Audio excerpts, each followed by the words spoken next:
I don't think there'll be another Ferrari that puts Ferrari in the limelight like this car did. They sold a lot of copies, even though something like 7,000 copies of Testarossa. And you know, it was the top of the line car. We're not talking 308, 328 material here where it's entry-level Ferrari. This was their most expensive car at the time, and you know, they outsold their lower line, which means a lot, which means people with money appreciated the lines, the looks, they wanted the prestige. You know, it's all about being in a Ferrari.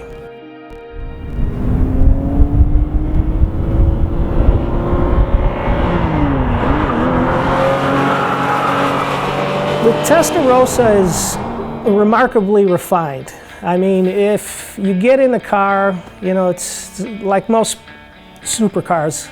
You've got to wedge yourself in there. I'm a smaller framed guy, so I don't have any problems, but you get in the car, and if you don't want to drive aggressive, it's very easy to drive. The steering is light, even at slow speeds. It shifts great. It's got the classic Ferrari gait. When you want to romp on it, you step on it, and it's there. It responds, it goes. You want to fling it around the corner, you can fling it around the corner. You want to parallel park, you can parallel park. It's not that difficult. You don't have to open up the door and look backwards and hang your neck out. You know, it's all there. You know, it's a practical supercar.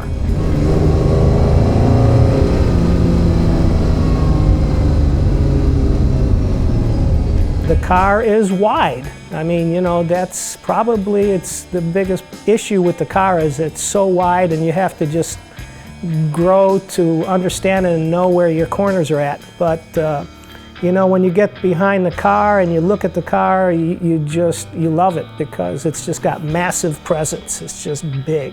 It's there, it makes a statement.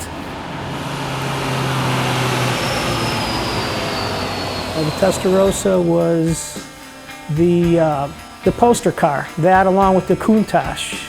You know, those two cars, it was the ultimate fighting contest. You know, which one was the supercar of the day, or the best supercar of the day.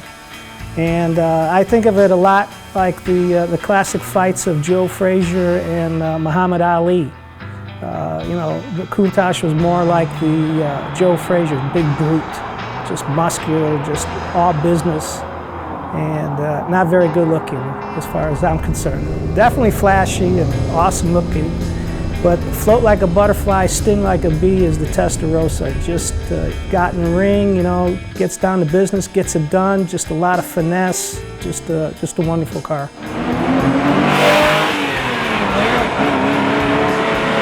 The Countach reminded me of a RoboCop or a Transformer type of character, where the Ferrari was definitely, you know, a superhero in tights that could fly through the air, you know, almost like a Superman kind of thing. Good looking and strong and yet classy. It got to a point where the prices became so cheap it was ridiculous. To pick up you know, a supercar for under $50,000 with 10,000 miles on it, you know, it was a no-brainer. These cars are eventually gonna go through the roof because they're a reliable Ferrari. There's not a lot of electronics. Yes, the engine needs to be removed for service, but you know, a few bolts and a few hoses and a few wires and it drops out the bottom. The prices on parts are, you know, always going to be Ferrari, but it's a car that you can work on and fix and not have to worry about too many electronics. And it should be one of those cars in the future that's on the road for a long, long time. Not like I think a lot of modern cars are, you know, will have problems down the road because of electronics, and who's going to be able to repair and restore that kind of stuff. And this car will be a usable, just like the 60s and 70s Ferraris, a usable road car.